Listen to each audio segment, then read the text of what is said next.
Arsenal tak main-main weh. Arsenal marah ke quarter final of Champions League. Okay, Arsenal menumpaskan Bayern Leverkusen pagi ni. So aku bersyukurlah Arsenal menang. Kalau tak malam ni 3-3 tim England bungkui. So hari ni dua tim England dah kena hantar balik, Manchester City dan juga Chelsea. Tapi Arsenal layak ke next round. So aku happy for that. Good performance by Arsenal. Sangat-sangatlah contrasting as compared dengan minggu lepas lah. Hari ni memang kita tunjuk kita punya full flow attacking football. Tapi adakah perubahan line up sikit itu membantu lah untuk Arsenal main attacking football hari ni? Aku rasa main peranan adalah first atau Trossard kena duduk belah kiri tu. Bila Trossard ada kat belah kiri tu menyebabkan team Arsenal tu lebih balance lah. Sebab bila hang letak Martinelli, Trossard injured kan sebelum ni kan, so terpaksa lah letak Martinelli kan. So bila hang letak Martinelli kat kiri sebelum ni, bila Martinelli Saka dengan Gyökeres basically all runner susah lah nak kita nak buat game. Sebab kita usually create game from midfield lah kan. So payah bila semua runner diletak ke depan. Kalau dulu macam hal tak Martinelli kiri, Saka kanan, lepas tu tengah tu ada Gabby Jesus, ada siapa yang selalu Kai Havertz kan, striker yang selalu draw in untuk tolong midfield, tak apa lah kan. Gyökeres ni memang takkan tolong midfield, dia akan stretch the play. So bila jadi macam tu akan kekurangan seorang kat tengah. Jadi bila Trossard masuk akan nampak Arsenal akan lebih balance lah basically kan. So aku rasa bila Trossard tiba-tiba available ni menyebabkan Arsenal boost of attacking tu lagi tinggi lah kan. Boleh tengok sikit lah Trossard, aku rasa dia mercik game ni lah kan. Dia seorang saja aku shoot 2-3, sayang tak score lah. Tidak memang padu lah dia. Ya, satu lagi Ben White lah. Dia masuk menggantikan Jerome Timber. So aku happy for Ben White. And dia dah balik pada injury. Lepas tu main injured balik sekarang ni. Kena balik from injury sekali lagi. Aku happy bila Ben White ni available. Tapi aku risau Timber. Aku tahu Timber itu masa game lawan Everton dia macam ada injury ke apa something macam tu. Dia keluar awal kan. Macam ganti dia. But aku ingat macam mungkin precaution ke tak teruk sangat ke masa game tu. Tapi apa yang aku risau dalam game ni, dia tak ada dalam sub. So aku tak tahu berapa lama dia out. Tapi aku cuma harap dia out dalam game ni je lah. Dan aku kalau boleh nak ada partnership dia dengan Ben White tu, available sampai penghujung musim lah. Sekarang ni pun kita dah bulan 3 nak masuk bulan 4 ke apa. Ben White penting untuk Arsenal, Timber pun penting untuk Arsenal. Mereka adalah fullback yang berbeza lah kan untuk sistem Arsenal. Kalau Ben White ni ada, sedikit sebanyak dia boleh buat Saka shine more tau kan. Sebab Saka sekarang ni lately duk kena hantam, lepas tu fan duk minta kena drop lah, bagi Madueke main lah, Arteta sampai kena convert dia pergi a little bit number 10 lah. So kalau Ben White ada ni, dia bagi different dynamic kombinasi dia dengan Saka. So kalau game yang Arteta nampak Saka tak menjadi, bolehlah keluarkan Timber, masukkan Ben White something macam tu lah. Dan a little bit of injury update, Odegaard dia tak available sebab sebelum ni ada masalah knee injury. Tapi Arteta kata Odegaard ni akan available untuk Carabao final lah kan. Cuma aku tak rasa dia main lah kalau ikut form yang Eze ada sekarang ni. Dan Odegaard pun aku rasa dia release artikel kan as a captain, pretty much article something itu, dia kata dia sedih tak available untuk game Everton itu, which means dia dah fit lah tapi dia not match fit. So sebab Arsenal kan squad banyak, so Arteta tak include dia tu sebab mungkin rugi space kat dalam kursi pandang ke apa. So from Carabao final onwards sampai penghujung musim, aku expect Arsenal dah ada 2 player and number 10, iaitu Eze dengan Odegaard lah. Alright, so masuk ke this game, Arsenal memang try yang sangat banyak. Kalau tengok statistik at the end of the game, 21 shot yang Arsenal buat. Awal aku rasa dalam masa 30 minit goalkeeper mereka ni save 5-6 shot weh. Kan. Tapi shot tu lah sampai lambat kau kan. Sebab aku tengok dalam game, aku tengok sebelah tu City dan juga Arsenal. City, aku rasa City dengan Real Madrid punya game mungkin dah by 14 minit lah kan. Sebab first shot kita adalah from Leandro Trossard yang go wide tu kan, pada minit 14. City dengan Real Madrid masa tu ada 6-7 shot dah aku, tak silap aku kan. So awal-awal tu aku rasa aku agak kecewa agak macam mana Arsenal tenang Memang Arsenal pegang position, tapi for first 10 minutes aku rasa nampak macam Bayer Leverkusen yang akan attack banyak. Tapi after 15 minutes selepas Trossard first try tu, Arsenal pam kan. And kalau Real Madrid ada Thibaut Courtois, Bayer Leverkusen ada Blažević tu lah. Aku berpaham betul ya. Setiap kali keeper mana main lawan Arsenal, semua nak jadi Courtois. Oi, memang power. Memang power gila. Dia nak save ni. Aku rasa sebelum Eze score yang thunder bastard tu kan, ada 5-6 biji keeper tu save saja kan. So aku geram juga lah kan. Daripada Trossard dia save, daripada Saka dia save, daripada siapa lagi, banyak lagi lah dia save kan. So sakit hati ke bila tengok keeper macam tu kan. Tapi tak disangkal Arsenal main lebih baik daripada Arsenal main lawan Everton hari tu. Lebih baik daripada Arsenal main lawan dengan Bayer Leverkusen dekat Bayer Leverkusen. Lebih baik main yang kita trigger Brighton, Mansfield and whatever tu lah yang kita main teruk lah. Ni lah finally Arsenal turn up, and sepatutnya kita turn up lah sebab kita sepatutnya got the easiest draw. Kita sepatutnya easy untuk pergi suku atau semi final, and kalau kita tak advantage memang aku bebai lah. And nasib baik daripada kali ni turn up, aku rasa semua orang jadi machine dalam tu. Declan Rice, Eze, Trossard, Bukayo Saka pun rajin, Piero Hikampe. Aku tak boleh nak tekankan betapa penting dia untuk Arsenal untuk title run in ni ya, sebab aku rasa dia everywhere dia tu kan. So memang first half tu Arsenal perform, cuma sayang aku rasa Arsenal can kill the game daripada first half lagi. Kalau dapat skor 2 biji atas first half, memang mati lah game tu. Ya, regardless minit ke 30 lebih Arsenal dapat gol pertama daripada Eberechi Eze. Aku nak kata yang tu macam trademark dia lah. Zone tu trademark dia. Lebih kurang tu adalah zone yang Eze akan shoot ataupun try. Kita kenal daripada Crystal Palace lagi. Even untuk Arsenal pun, game against Spurs around that zone, Mansfield around that zone. Dan apa yang cantik gol kali ni, dia turn dan dia volley macam tu. Gol dia sangat lawa, tapi aku tak expect untuk dia react macam tu kan. Dia react dengan sangat bersahaja, tapi nonchalant kan. Yang react gila semua macam biasa Saliba gol macam mana pun dia tu memang gila kan. Gol Eze tu lawa gila. Dia nampak the goal is coming lah kan. Is coming sebab kita dah try banyak-banyak. Lepas tu Bayer Leverkusen skip misplaced pass, Grimaldo misplaced pass.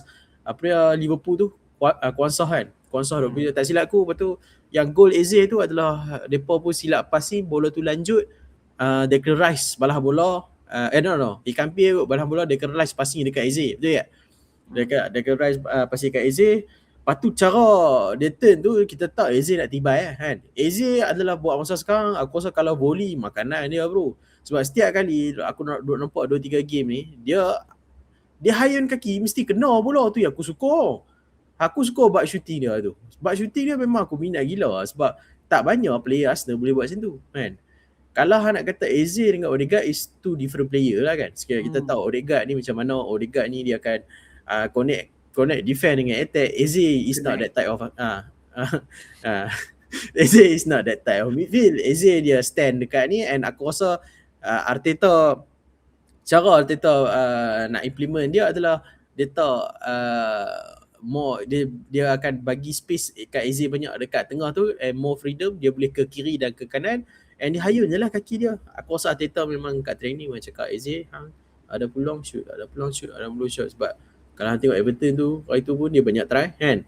Lepas sekarang ni lawan Bayer Leverkusen dia try banyak ke, and finally dia try tu satu thunder bastard tu. Aku rasa best goal malam ni mungkin dalam Champions League malam ni. Tu lah, aku tengok dekat Twitter duk kata macam one of the best goal dalam Champions League so far. Aku kata betul ke? Champions League dah macam agak lama kan season ni, tapi takkan tak ada lagu lawa. Champions League malam ni aku logik lah kan. Champions League sepanjang Champions so far aku macam biar betul kan. Malam ni iyalah. Malam ni iyalah. Okay, itulah kelebihan yang Eze ada. Sebab kalau Arsenal tak sign Eze, Arsenal memang tak ada player yang boleh try from long range ke apa kan. Kalau try tu memang melululah. First of all, Arsenal bukanlah tim yang memang akan try daripada luar kotak pun. Betul, sebab itulah Arsenal tak ada player yang ada skill set macam tu.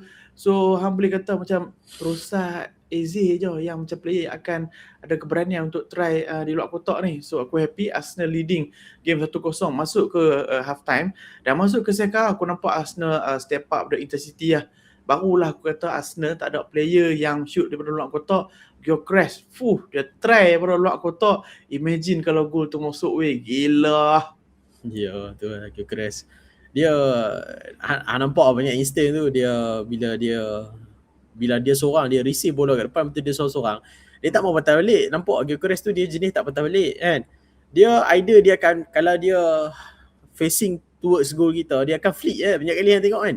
And flick dia banyak kali tak jadi kan. Banyak ada jadi tapi banyak kali actually tak jadi Tapi the moment dia dapat turn ke apa ke, nampak dia memang nak kaki rembah, which is benda yang aku suka untuk striker lah kan. Lepas tu dia rembah tu, keeper tu save lah. Ya. Keeper tu save yang go wide tu adalah Trossard. Tapi kira Gyökeres aku rasa dia hidup juga dia hidup. Dia stretch defend kuasa dengan Aldridge tu walaupun in terms of physicality mungkin Gyökeres kalah dengan dia, tapi Gyökeres pandai tarik player keluar, cari bagi ruang untuk player lain untuk masuk Macam Trossard banyak peluang dia dapat masuk tengah tu adalah sebab semua orang sibuk nak pegang Gyökeres. So Trossard dapat creeping dia dapat shoot. Sayangnya tak score kan. And kita dapat skor gol kedua tu pun again another mistake daripada Bayer Leverkusen punya player Grimaldo kot kali tu kan. Dia clear je kan. Depa duk main banyak sangat kat bawah, lain kali Arsenal pressure, Grimaldo dapat bola clear, Declan Rice lah. Aku rasa dalam 2-3 minggu ni kita duk nampak dia duk kaki balas bola macam tu kan tau kan.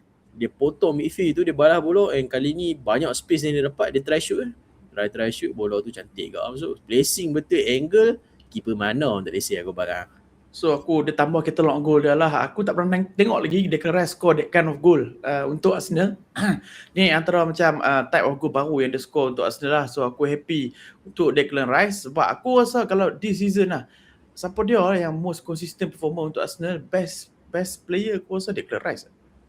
Gabriel kalau or Declan Rice macam tu lah. Ya, kalau defend Gabriel lah, tapi kalau overall attacking wise punya player, attacking and defending, aku rasa ni lah.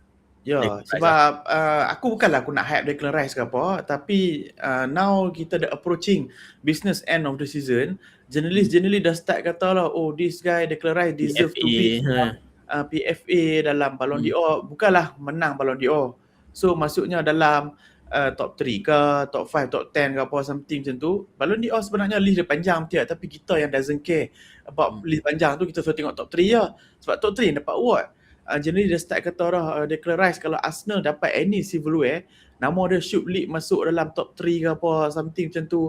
So aku tak mau hype dah, sebab aku ingat lagi musim lepas dia score 2 gol free kick lawan Real Madrid, Ballon d'Or power ranking dia turun naik.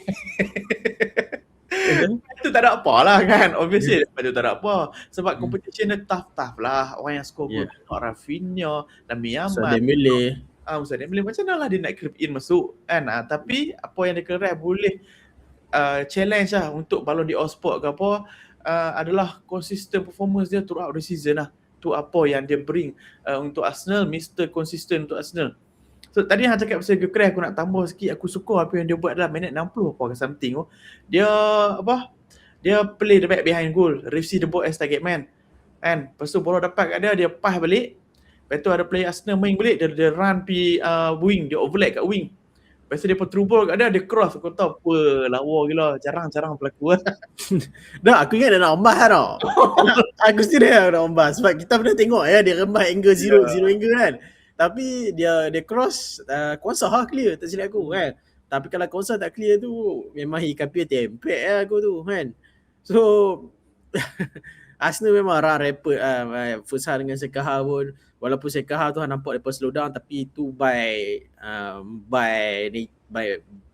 design daripada Arteta, sebab dia akan masukkan semua Nogat, dia masukkan siapa lagi, Mosquera, dia masukkan semua defensive side lah, defensive sikit, Kai Havertz, Marcus Lewis Kelly, Gabriel Martinelli, basically mereka nak absorb pressure daripada Bayer Leverkusen and go into the counter lah kan, menggunakan pace Martinelli dan juga Gyökeres dan juga Saka. And walaupun aku rasa kita tak create clear cut chances lagi after that, kita still ada 1-2 chances yang kita boleh score untuk gol ketiga. Tapi whatever lah, tak score pun tak apa. Janji aku rasa clean sheet tu hang pegang, 2-0 tu hang pegang, betul tak? And David Raya, masa David minit 87 ke apa, Konafe yang sengak sepanjang perlawanan, dia tiba-tiba dapat satu try tu, David Raya log in, dia save, and hang nampak reaction from David Raya dan juga Gabriel masa tu hantar. Depa ni memang pentingkan clean sheet lah kan. Hang dah leading 2-0, lepas tu tambah 2-0 pula. Kalau hang 2-1 minit 87, nervy ending mat kan. Ada 7 minit. Ada 7 minit lagi hang nak kena defend satu gol. Memang nervy ending lah tu. Nasib baik David Raya save bola tu. Tidak, aku rasa dia bukanlah nak kata Arsenal akan kalah apa, tapi kalau Arsenal bolos gol kedua pula, lepas tu aku rasa kita kalah. Ya. So aku tengok words around the journalist lah kan, yang pergi stadium, dia kata David Raya dapat standing ovation tau after the game. Lepas save yang dia buat tu, aku cakap serius lah, David Raya ni kalau habis musim ni ke apa ataupun season ni lah, hampir tengok katalog save dia gila-gila weh kan. Aku rasa bukan musim ni je lah, tengok David Raya musim ni, musim lepas, 2 musim lepas, goal saving yang dia buat tu memang crazy lah kan. Dahsyat lah save dia ni. Kalau aku sendiri, dia ni keeper yang pendek betul. Aku dulu masa awal dia masuk memang aku kata dia ni pendek, aku memang tak nampak future lah. Sebab ingat dia ada awal-awal tu dia nervous awal-awal masa dia main dengan Arsenal lah, dia terlepas aku bola lemah apa semua kan. Tapi sekarang ni kalau hang tengok katalog save dia, hang kata wow, macam mana lah keeper pendek ni boleh sampai hujung apa something macam tu. Positioning dan reaction dia cepat lah untuk dia adjust tau. Tu aku rasa kelebihan yang David Raya ada. So aku happy Arsenal menang 2-0. Arsenal march to the next round. Cuma masa draw of the Champions League lah, kita tak tahu lah kita akan lawan Bodo Glimt ataupun Sporting Lisbon. Tapi as of last week, aku ingat kita akan confirm lah. Aku pun tak tahu lah kita layak tak. Tapi aku rasa sekiranya kita layak, kita makan lawan Bodo Glimt. And which is orang kata apa, giant killer lah musim ni. Dia kalahkan Atletico, kalahkan Juve, Inter Milan lah kan. So big team. Aku pun macam quite nervous juga lah nak lawan Bodo Glimt ni, especially kat depa punya turf. Malam ni dia pun kena kitai pula dengan Sporting Lisbon. Dia pun kena tibai 4-3 pula. Comeback macam tu apa, tapi hujan lebat lah kan. Bodo Glimt langsung tak mau main dalam game tu. Dia langsung tak main game depa. Bagi Sporting pegang bola apa semua lah. Kali Sporting comeback slowly comeback tu, 1 gol, 2 gol, lepas tu 3 gol penalti, lepas tu 4 gol masuk extra time kan. Memang nampak macam Bodo Glimt memang lemah semangat dah. Tapi sekarang ni ada 5 pula Aku rasa 5. sebab second half extra time Arsenal start dah, aku tak tengok Ada. Oh, ada gol kelima. Benar, Haram tu kan. So jadi Arsenal next game ni akan lawan Sporting Lisbon, which is a homecoming for Victor Gyökeres lah. Hostile environment confirm kan, sebab cara exit dia daripada Sporting Lisbon kita semua tahu. Betul lah juga lah. Aku dah terfikir kata okey, mereka akan bagi penghargaan. Tak ada pasal lah. Dia ada burn the bridge dengan Sporting Lisbon lah kan. Fan tu baru dia ke? Baru lah. Kan dia gaduh dengan Sporting Director je. Iya, dia gaduh dengan Sporting Director, tapi the way dia keluar dari Sporting Lisbon tu, banyak tweet juga daripada banyak tweet daripada dia Sporting macam Lisbon. Dia Isak ke? Ya, memang hostile environment nanti untuk Victor Gyökeres. Aku rasa aku harap dia turn out to the occasion, dia score dekat Sporting Lisbon, lepas tu macam ni kan. Apa itu nak pula Sporting Lisbon dah ada pengganti dah weh. Luis Suarez depa dah pengganti. Sekarang skor 35 gol dah dalam season all competition, 35 gol. Gyökeres baru 16. Nanti aku bagi tahu macam build up to that game kan. Maka keluar jasa-jasa Gyökeres apa gol dia apa. Lepas tu compare dengan Suarez tu, nak pula Suarez score lawan Arsenal, celebrate macam ni pula. Aku rasa memang panas lah. So itulah kita akan berjumpa dengan Sporting Lisbon. Aku rasa okey lah Sporting Lisbon sebab ni pun bukan first time kita lawan dengan Sporting Lisbon. Tapi kalau ikutkan kira awal Arteta dengan Arsenal ni sebagai manager ni, ada pernah kecundang dengan Sporting Lisbon masa tu Amorim kan. Masa tu Amorim manager apa Europa League ada silap aku. Europa League ya. Europa League. Tapi second team lah, kita duk hantar second team Europa League tu. Tapi game tu lah yang membuatkan Saliba injet belakang. Lepas tu Arsenal punya starting right in dia tak boleh main dan Arsenal crumble. Tapi Arsenal pernah menang dengan Sporting Lisbon season lepas lah, 2 season lepas macam tu. So bagi aku not an issue. Aku bukan pandang rendah Sporting Lisbon, tapi kalau ikut reputation, compare dengan Chelsea kena main dengan PSG, Newcastle kena main dengan Barca kan, lepas tu City kena main dengan Real Madrid. So hang dapat dengan Sporting Lisbon ni, hang kena bersyukur lah dan hang kena tetap dengan sangat baik lah, guna chance dengan sangat baik untuk layak ke semi-final. Game tu akan main April 7 tak silap aku, betul tak? Tu second leg. Sebab Arsenal kan main second leg at home. Arsenal ada advantage untuk second leg at home. So first leg aku rasa maybe 1 week before that lah. Betul. Cuma March awal April. 8 April. Second leg. First leg. First leg 8 April. So maybe lah 3 minggu daripada sekarang lah. Kan 3 minggu daripada sekarang Arsenal akan berjumpa Sporting Lisbon, tapi before that Arsenal ada period yang sangat-sangat busy, especially starting this weekend lah.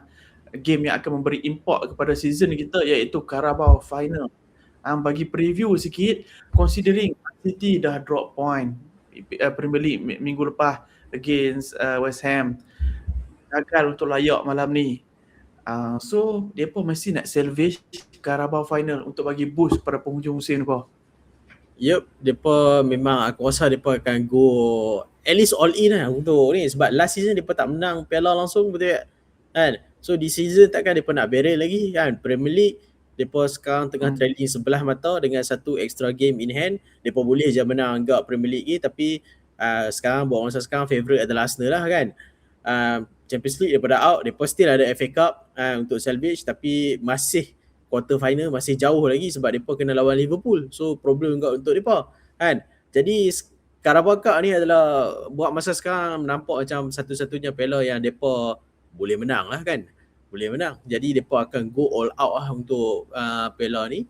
Sebabnya macam aku cakap tadi lah, and aku takut juga untuk Arsenal sebab Arsenal ni lah, kalau macam kita sembang sebelum ni kalau Arsenal crumble dalam Carabao Cup ni, kalau Arsenal dalam Carabao, takut kita crumble habis semua Premier League, Champions League, FA Cup semua kita bergerak. Yang tu yang aku takut tu kan. So aku harap semua player Arsenal lock in. Sekarang buat masa sekarang aku rasa by the time Carabao Cup start, which is hari ni hari Selasa, Rabu, Khamis, Jumaat, Sabtu, Ahad, Isnin, ada 6 hari. Aku rasa semua orang by that time semua dah fit balik lah kan. Semua dah fit balik lah. Jadi Arteta aku harap hang jangan overthinking, hang jangan apa-apa jadah apa semua. Tolong main your best 11. Main je macam biasa, tak payah aku rasa jangan cuba nak main defend lah apa semua kan. Bila lawan Pep ni aku rasa macam biasa. Sebab City bagi aku, City takut Arsenal kot nak lawan Arsenal. Arsenal pun takut nak lawan City. So fair game lah bagi aku. And tapi kalau hang tanya aku, confirm lah aku nak Arsenal menang kan. Confirm lah aku tak kisah menang berapa pun, menang penalti pun aku tak kisah. Tapi kalau the moment Arsenal menang tu, dia macam pecah floodgate untuk finally this team yang Arteta build untuk dapat satu piala. Sebab aku ingat lagi macam mana City punya floodgate open masa mereka nama apa, Abu Dhabi beli City masa tu adalah Carabao Cup lawan dengan Manchester United final masa tu. Mereka menang Carabao Cup tu, after that next year mereka menang Premier League apa semua tu, floodgate tu open untuk mereka. So aku harap benda ni boleh jadi stepping stone untuk Arsenal lah. Ya, memang Carabao Cup ni trofi yang aku letak first best lah dalam liga. Aku pun tak rate sangat ke apa, tapi bila hang sampai ke final, macam Hang Sul kata lah, you don't play final, you win it. And so aku mengharap Arsenal turn up to win. Tapi pada masa yang sama, aku takkan slate Arsenal, aku takkan tibai play Arsenal kalau Arsenal kalah Carabao Cup final ke apa. Cuma aku mengharapkan sebab ni adalah kali kedua tau. Kalau player Arsenal nak main final under Arteta, first final tu menang FA Cup. Player-player Arsenal ni tak ada experience lagi untuk kalah cup final. Kan? Player City dah berkali dah kalah cup final. Depa dah mangli dah berapa kali kalah FA Cup final. Depa doesn't care. Depa always turn up lagi dalam next competition. So player Arsenal ni going into final for Carabao Cup, walaupun force best cup, tapi ni adalah big occasion untuk depa sebab depa tahu ada medal yang boleh menang. Aku cuma mengharapkan kalau lah Arsenal kalah, kan, aku tak minta Arsenal kalah, tapi kalau Arsenal kalah, aku harap player-player ni ada top mentality untuk forget it dan kita fokus competition yang masih ada, which is Liga, FA Cup dan Champions League lah. Dan benda tak jadi lagi, kita pun tak perlu tengok player Arsenal buat lagi. Sekarang ni cuma boleh harap tapi kalau season ni membuktikan yang Arsenal, player Arsenal ni ada top mentality lah. Depa dah bangkit daripada 3 kali kalah nombor 2 dalam Liga. So aku rasa perseverance dan resilient depa tu memang on top lah. Right guys, ini sajalah kita punya review untuk Champions League quarter final round 16 second leg. So next round Arsenal dah marah adalah ke quarter final. Ni adalah video terakhir sebelum Hari Raya lah untuk Arsenal. Selamat Hari Raya guys. Selamat Hari Raya guys. Video kita akan buat Carabao. Maybe akan buat lah kot kan. Carabao maybe akan buat kot. Tapi sejarah membuktikan video pagi Raya Arsenal selalu tak menang. tapi kali ini bukan Raya dulu semua Raya pertama. Ya. Kali Raya ketiga. Sebab kita masuk final, kita tak main Sabtu Ahad ni. So selamat. Kita selamat. So kita main lambat sikit. Kita kecewa lambat sikit. Ya, kecewa lambat sikit. Mungkin Arteta bagilah cuti dekat depa ni pergi raya sat apa dulu. So depa semangat ke apa. Kan apa itu depa menang lah, go and win the trophy for Arsenal for the first time this season. Okay, subscribe Boys Channel. I will see you guys in a bit. Take care and bye.